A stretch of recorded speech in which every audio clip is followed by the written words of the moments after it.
اعوذ باللہ من الشیطان الرجیم بسم اللہ الرحمن الرحیم۔ ماہ رمضان میں 25ویں تراویح میں پڑھے جانے والے قرآن شریف کی تفسیر پیش ہے۔ 26واں پارہ حامیم اور سورہ احقاف شروع ہوئے۔ احقاف کے معنی ریت کا ٹیلہ یا تودا ہے۔ یہ حضرموت اور یمن کے قریب کا ریتیلا علاقہ ہے جو قوم عاد کے زمانے میں بہت شاداب و زرخیز تھا۔ زبردست حکمت والے اللہ کی طرف سے یہ قرآن نازل ہوا ہے۔ اللہ تعالیٰ نے یہ تمام عالم ایک خاص غرض سے اور مقررہ مدت کے لیے بنایا ہے، لیکن کفار اللہ تعالیٰ کو چھوڑ کر ایسی ہستیوں کی طرف رجوع ہوتے ہیں جو ان کی کوئی مدد نہیں کر سکتے۔ یہ کافر قرآن کی خوبیوں کو سمجھنے سے قاصر ہیں اور مسلمانوں سے خواہ حجت کرتے ہیں۔ ان کے برخلاف جو لوگ اللہ کو اپنا رب سمجھتے ہیں، اپنے والدین بالخصوص اپنی ماؤں کے ساتھ حسن سلوک کرتے ہیں اور عمر پختہ ہونے کے بعد 40 سال کی عمر میں اللہ تعالیٰ کے احسانات کا شکر ادا کرتے ہیں اور اپنی اولاد کے لیے دعائے خیر کرتے ہیں، اللہ تعالیٰ ان کے حسن عمل کو قبول کرتا ہے اور ان کی برائیوں سے درگزر کرتا ہے۔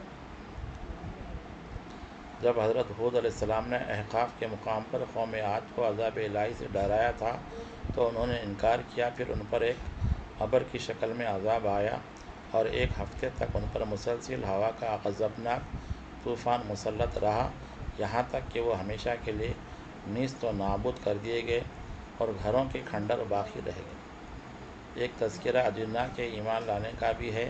جبکہ اجنہ کی ایک جماعت نے یہ قرآن سنا تو وہ ایمان لے آئی اور اس نے دوسرے اجنہ کے پاس جا کر ان کو بھی یہ پیام سنایا کہ حضرت موسیٰ علیہ السلام کے بعد یہ کتاب راہ حق اور صراط مستقیم بتلاتی ہے۔ سورہ محمد شروع ہوا۔ جن لوگوں نے دین حق کو نہ مانا اور اللہ کے راستے سے لوگوں کو روکا، ان کے اعمال ضائع کر دیے گئے، اور جو لوگ ایمان لے آئے اور انہوں نے عمل صالح کیا اور حضرت محمد مصطفیٰ صلی اللہ علیہ وسلم پر نازل کیے ہوئے قرآن کو تسلیم کیا تو اللہ تعالیٰ ان کی تمام برائیوں کو دور کر دے گا اور ان کی دینی اور دنیاوی حالت کو بھی درست کر دے گا۔ مسلمانوں، اگر تم اللہ کے دین کی مدد کرو یقیناً اللہ تمہاری مدد کرے گا۔ مسلمانوں کا تو اللہ مولا اور رفیق ہے اور کافروں کا تو کوئی مولا نہیں۔ جو لوگ ایمان لائے اور نیک عمل کیے بلا شبہ ان کو اللہ بہشت کے ایسے باغوں میں داخل کرے گا جن کے نیچے پانی، دودھ اور شہد کی نہریں بہتی ہیں، اور جو منکر ہوئے ان کا ٹھکانہ جہنم ہوگا۔ مومن مردوں اور مومن عورتوں کے لیے رسول اللہ صلی اللہ علیہ وسلم کی دعائے مغفرت کا مژدہ ہے۔ سچے مسلمان تو جہاد کے احکام کے نزول کے منتظر رہتے ہیں، لیکن جب ایسی کوئی صورت نازل ہوتی ہے تو جن کے دلوں میں نفاق ہوتا ہے وہ خوف زدہ ہو جاتے ہیں اور جان نکالتے وقت فرشتے ایسے لوگوں کو منہ اور پیٹھ پر ماریں گے کیونکہ وہ اللہ کے غیر پسندیدہ راستے پر چلے اور اس کی رضا سے اعتراض کیا۔ جن کے دلوں میں نفاق کا روگ ہے، کیا وہ اس خیال میں ہیں کہ اللہ ان کی دلی عداوتوں کو ظاہر نہ کرے گا؟ اللہ ضرور اس کی آزمائش کرے گا کہ کون تم میں مجاہدین اور کون صابرین میں سے ہیں۔ مسلمانوں، تم بودے اور سست نہ بنو اور خود بڑھ کر صلح کی طرف نہ جھکو، اللہ تم کو غالب کرے گا۔ اگر تم اللہ کے احکام سے روگردانی کرو گے تو اللہ تمہاری جگہ دوسری قوم کو اٹھائے گا اور اس سے اپنا کام لے گا۔ سورہ الفتح شروع ہوا۔ یہ سورہ صلح حدیبیہ کے بعد نازل ہوئی جو بظاہر بڑی ضبطی صلح تھی، لیکن اللہ نے اسے فتح قرار دیا اور در حقیقت یہ بہت بڑی سیاسی فتح تھی، اس لیے سورہ کا نام سورہ فتح ہے۔ ارشاد باری ہے کہ اے محمد صلی اللہ علیہ وسلم، ہم نے آپ کو ایک کھلی فتح عنایت کی ہے۔ اللہ نے آپ کی پہلی خطائیں اور جن کے آئندہ ہونے کا امکان نہیں وہ بھی بخش دیا اور آپ پر اپنی نعمتیں پوری کر دی، اور صلح حدیبیہ کے موقع پر درخت کے نیچے اسلام کے استحکام اور بلندی کے لیے حضرت صلی اللہ علیہ وسلم سے جو صحابہ بیعت کر رہے تھے وہ تو بس اللہ ہی سے بیعت کر رہے تھے کہ ان کے ہاتھ پر اللہ کا ہاتھ تھا۔ جو لوگ جہاد پر جانے سے پیچھے رہ گئے تھے وہ اب آ کر اظہار معذرت کریں گے تو ان دیہاتی گنواروں سے کہہ دو کہ اللہ ہر چیز کو جانتا ہے۔ ہاں، آئندہ مورکوں میں اگر وہ حصہ لیں گے تو اچھے اجر کے مستحق ہوں گے۔ جہاد کرنے کی غرض سے جن مسلمانوں نے حدیبیہ کے مقام پر ایک درخت کے نیچے حضرت صلی اللہ علیہ وسلم کے ہاتھ پر بیعت کی تھی، بیت رضوان اللہ تعالیٰ ان سے بہت خوش اور راضی ہو گیا، اور اللہ نے مسلمانوں کو یہودیوں کے مقابلے میں فتح خیبر کی بشارت دی۔ رسول اللہ صلی اللہ علیہ وسلم کے خواب کے بھی سچے ہونے کی اللہ تعالیٰ نے بشارت دی کہ مسلمان مسجد حرام بیت اللہ میں داخل ہوں گے اور حج کی سعادت نصیب ہوگی اور مکہ فتح ہو جائے گا۔ بے شک حضرت محمد مصطفیٰ صلی اللہ علیہ وسلم اللہ کے رسول ہیں اور ان کے ساتھیوں کے بہت بڑے مراتب ہیں۔ وہ کافروں پر بہت اشد ہوتے ہیں اور آپس میں بہت مشفق و مہربان کی پیشانیوں پر سجدوں کے نشان ہوتے ہیں، اور ان کے یہ اوصاف توریت اور انجیل میں بھی پائے جاتے ہیں۔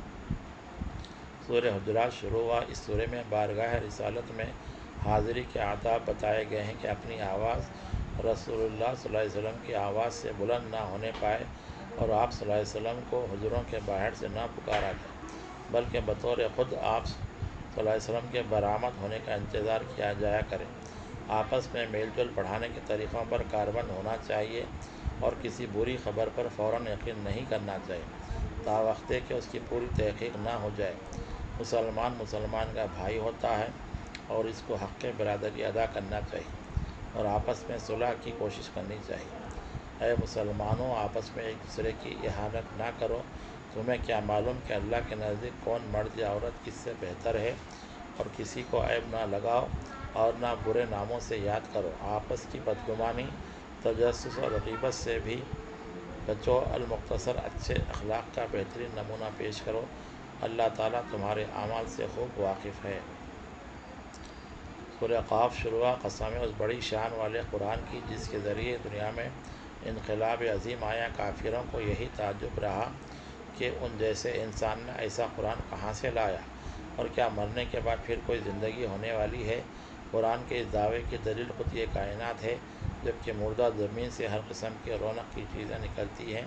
اس میں تذکرہ ہے پچھلی قوموں کا، تاکہ اس سے بصیرت حاصل ہو۔ جس اللہ نے انسان کو بنایا وہ اچھی طرح جانتا ہے اس کے دلوں کی باتوں کو، اور وہ تو انسان کی شہرک سے بھی زیادہ قریب رہتا ہے۔ ہر انسان کے ساتھ دو فرشتے کرامن کاتبین متعین کیے گئے جو ان کا نام اعمال لکھتے ہیں۔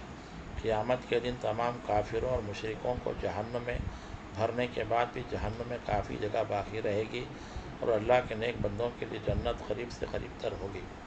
یہ کافر جو کچھ کہتے ہیں اس پر صبر سے کام لینا چاہیے، اور صبح و شام اور اس سے قبل اللہ ہی کی حمد و تسبیح کی جائے، اور کفار کے اعتراضات کے جوابات اس قرآن ہی کے ذریعے دیے جائیں۔ سورہ زاریات شروع ہوا۔ زاریات کے معنی اڑانے والی ہوائیں یا پھیلانے والی جماعت ہے۔ قسم اڑنے والی ہواؤں کی اور پانی بھرے بادل کو اٹھا لینے والیوں کی، تمہیں جو وعدہ دیا گیا وہ بالکل سچا ہے۔ مسلمانوں کی یہ صفت ہے کہ راتوں کو کم سوتے ہیں اور سحر کے وقت استغفار کرتے ہیں، اور ان کے مال میں غریبوں اور محتاجوں کا بھی حصہ ہے۔ حضرت ابراہیم علیہ السلام کے پاس جو فرشتے مہمان بن کے آئے، انہوں نے سلام و کلام کے بعد حضرت ابراہیم علیہ السلام کو بچے کی بشارت دی، جس پر ان کی ضعیف بیوی کو بہت تعجب ہوا۔ صدق اللہ العظیم۔ اللہ تعالیٰ سے دعا ہے کہ اللہ تعالیٰ ہمیں پڑھے گئے قرآن کی تفسیر کو سمجھنے، اس پر عمل کرنے اور قرآن کے پیغام کو ساری دنیا میں عام کرنے کی توفیق عطا فرمائے۔ وآخر دعوانا الحمد للہ رب العالمین۔